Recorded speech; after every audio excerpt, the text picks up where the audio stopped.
Thanks for joining me, Madam Horror, for your bedtime scary stories. If you have a story you would like read on this channel, send it to me at madamhorror1@gmail.com. Tonight, we're telling tales of ghosts and the paranormal. So hit the like and subscribe buttons, and we'll dive deeper into the unknown. One night when I was 10, I was woken up by my bedroom door opening, followed by someone sitting on my bed. I felt my leg grazed and the bed sink from under a person's weight. It's just my mom, I thought, and I opened my eyes. It was not my mom. I found an eyeless boy. He had black, empty sockets, about my age, sitting at the foot of my bed. He extended his hand, and in it was a little box. I was startled, but reached out. He pulled back. I reached again and said, "Give it." Then I blinked, and when I reopened my eyes, he was gone. But I could still see the imprint of where he'd sat on my bed. Fast forward 5 years, my girlfriend came over to do homework. After she finished, she took a nap while she waited for her parents. When they arrived, I tried waking her up. She opened her eyes suddenly, looking up at the corner where the wall meets the ceiling. She pointed there and went back to sleep. I shook her again. She came to full consciousness, and I explained what she'd done. She looked haunted. Up on the wall, I saw a little boy with no eyes. He was there, in a Spider-Man pose, staring at me. I freaked out and told her my story about the same kid. Fast forward another 5 years. I was with the same girlfriend, and we had a 2-year-old. We were living in my parents' house in my old room. My daughter started waking up at the same time every night, and she'd talk. After a while, I noticed she had almost the same conversation every night. I playfully asked her once whom she was talking to. She said, "It's a little boy. He's nice. He's lost and looking for his mommy." My daughter's nightly conversations continued until we got our own place later that year. Growing up in the 90s, I spent a lot of time outside, just playing with the neighborhood kids. I didn't live in the greatest neighborhood, though, so I couldn't really go out exploring. All of my neighbors had kids my age, except one. There was an old house with a garage across the yard, and stuff piled up so high in the windows that you couldn't see inside. The only noticeable objects were an old Barbie camper and a teddy bear with a missing ear. I knew that somebody was living there, though, because their ugly, and I mean ugly, red Chevy car would leave the driveway right at noon and wouldn't come back until like 9 p.m. One night it came back, and the next day there was a boy standing in the yard, shouting and waving at me. I was playing in an old dip in my backyard where a tree had been cut down when I saw him. I remember sort of being confused as well, but I was a kid and was excited to meet someone new that was my age. I found out his name was Brandon, and I would always invite him to play outside after school.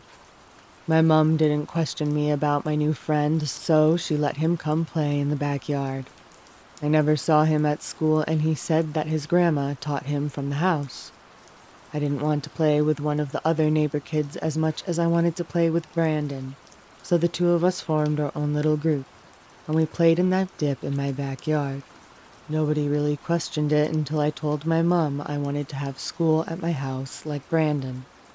She finally asked me where I met Brandon, and I told her that he lived in the dirty house on Harrison. I remember the look on my mom's face being confused and concerned at first, but then she laughed in my face and told me I was being ridiculous. Brandon was my imaginary friend because nobody had lived in that house since the 70s. I got mad at her and said that I would prove that Brandon was real, that he would be outside the next day, but he never showed up. In fact, I waited for him every day for quite some time, but I never saw him again. Eventually, we moved across town into an apartment, and I made new friends and forgot about Brandon for a few years. But a few years ago, I felt nostalgic and decided to go for a drive through my old neighborhood. Not much has changed, and seeing the old neighborhood made me happy and brought back a lot of fun memories until I passed that old house. It was obviously abandoned, but after all these years, the old Barbie camper and the teddy bear with the missing ear were still in the window. I saw that and laughed at how I stuck to the idea that my imaginary friend was real until I saw my ball. An old ball with my name on it, written in big black ink, was clearly visible from the window.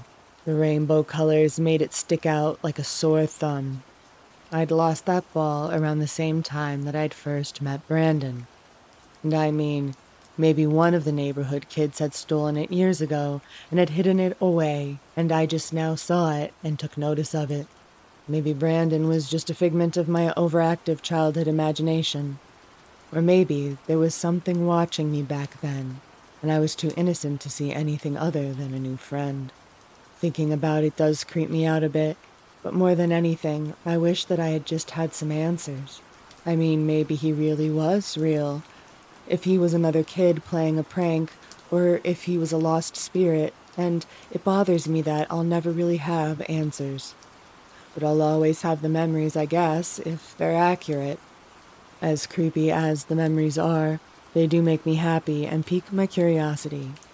But I do have to wonder if maybe there really was a kid there. Maybe I was being coaxed into something. Who knows? Anyway, now for the one that sticks with me. So, somewhere around 2006 or 2017, I was a late teen. I was at my grandparents' cabin with them and my cousin. This was the summer in northwestern Wisconsin, Danbury to be specific, and the incident happened midday when the sun was high in the sky and it was pretty warm out. So my cousin and I decided that we would play some airsoft, and I was wearing some camouflage, and decided that I would have a better chance of not being seen and being able to ambush him by going into the woods, which was about an acre attached to where the cabins were. Well, what I mean to say is that it's miles of woods, but the acre is what my grandparents owned. We usually just stayed on the land that they owned, and it had sort of cut trails into it, a big circle with one entrance. It sort of split into a Y and loops back around. And this is what we used for a short ATV trail. As we were battling with the airsoft guns, we continued all the way up into the trail about halfway. We were both sort of winded, and at the top of the hill next to a clearing in the woods, when I decided to mess with my cousin and shush him and tell him that we were being watched. Now, mind you, I intended this as a joke, but when we both got quiet, I realized the woods were dead quiet, like you could hear a pin drop quiet. But really, I could only hear my own breathing, and immediately felt like we were being watched. So I sort of looked in the direction of where I felt this was coming from, and I scanned the edge of the clearing, which on the other side of the clearing there's another hill that goes down to a watering hole or pond. So we would often see animals at the edge of that clearing. They usually would just run off like deer and whatnot, but anyway, I scanned from left to the right, and then back, and halfway on the right to the left visual scan, I saw white, and I sort of focused on it, and that's when it came into focus. The white that I saw were actually teeth. Teeth in the mouth of what looked like a wolf panting, except this wolf was extremely tall for a wolf, like to my stomach or chest, and I'm 6'4".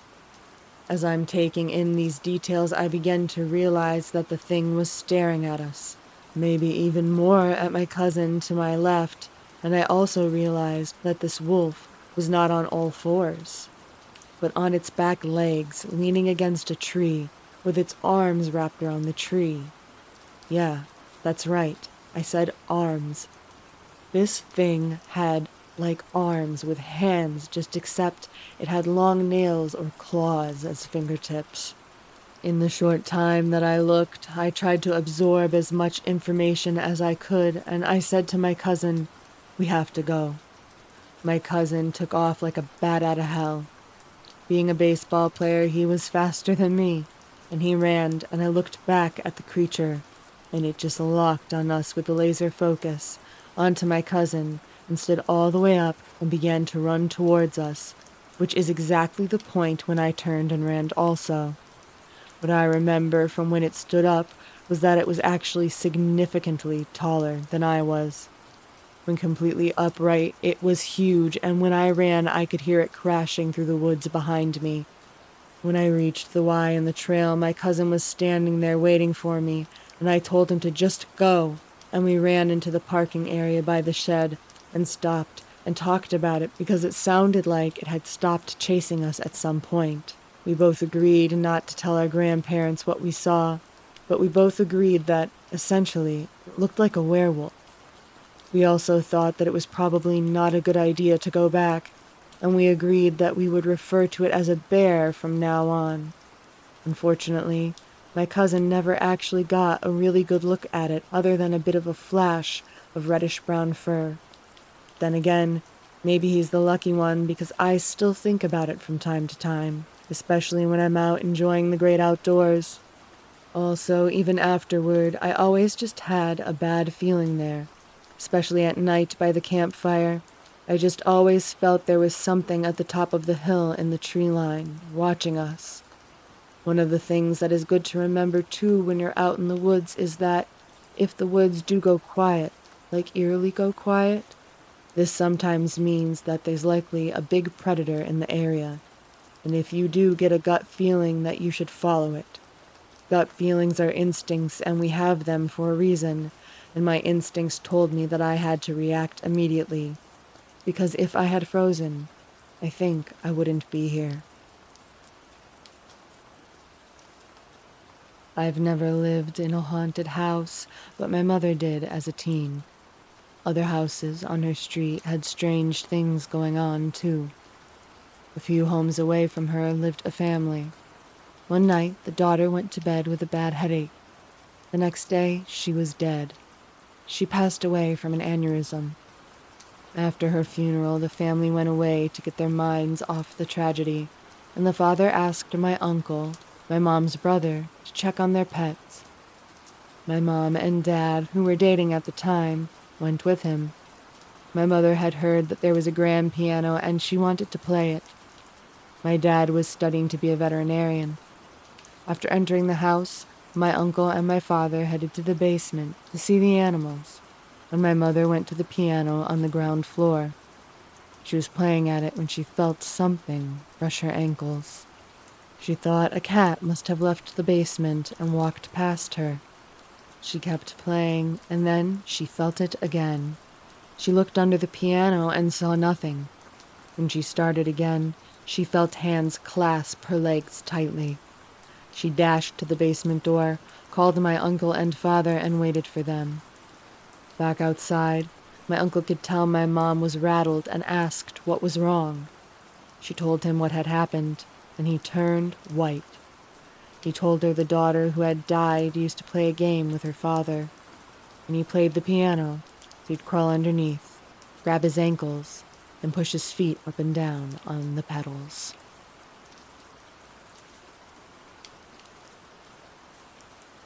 We believe in ghosts. A few years ago, I moved into a one-bedroom apartment in Melbourne, Australia. It was my first time living on my own. The apartment block had been built in the 1930s. I had been there for a few months when I came home from work one day and went into the bathroom. I saw something strange. A wooden board, which had covered a hole in the ceiling that led to a small attic space, lay fractured in two pieces on the ground. I examined the pieces. The board was an inch thick, and it would have taken Bruce Lee to break it. I thought the landlord had sent someone to work on the attic, and I was frozen stiff with fear. Someone was up there for sure, I thought. I emailed pictures to the landlord, asking if anyone had been there, with an undertone of annoyance since she hadn't warned me. Her reply read, "Please call me as soon as you are able to." I called and she explained that her last two tenants had the same thing happen. She promised to replace the board, and she did. A month later, I woke up one night around 4 a.m. My body was covered in goosebumps. It felt like someone was rubbing his or her hands on me. Everything was silent, but then I heard a dragging sound coming from above my bed. There was no way an animal could make that sound. After 5 minutes, I worked up the courage to turn on the light, armed myself with a cricket bat, and walked to the bathroom. That's when I saw the new board covering the hole was broken in two. I felt sick. The dragging sound had stopped, but I heard something else. Whispering. The sound was clear and coming from the attic. It sounded like children's voices, and I could hear one sentence repeating over and over. "It's your turn. It's your turn." I switched on every light in the apartment to make things feel normal. It was 5 a.m. and dark outside. I watched TV to try and unwind. Then a fuse blew. My pet budgie, Dexter, who I kept in the kitchen, he usually never made a sound at night, but he started squawking like he was being strangled. I'd never heard him make those sort of noises. He was screaming. I grabbed my car keys, ran outside, sat in my car, and waited until the sun came up. When I saw people walking their dogs, this comforted me enough to go back in. The front door was open, but I figured I might have forgotten to close it when I ran out. I went to the kitchen to check on Dexter, but he wasn't in his cage. I felt sick again. All my windows were closed, so I looked everywhere inside. When I walked in the bathroom, I heard splashing.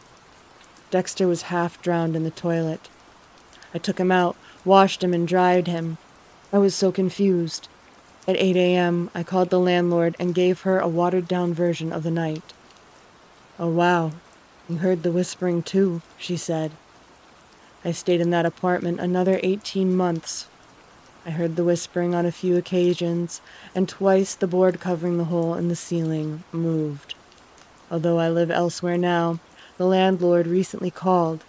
She said that her new tenants had begged to speak with me about some of the stuff that's been going on there. Forget it. It's their problem now.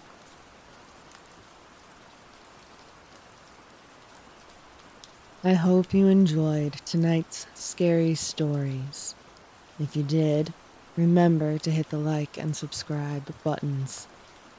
If you have a story that you would like read on this channel, please send it to me at madamhorror1@gmail.com. Join me next time for more tales of the unknown.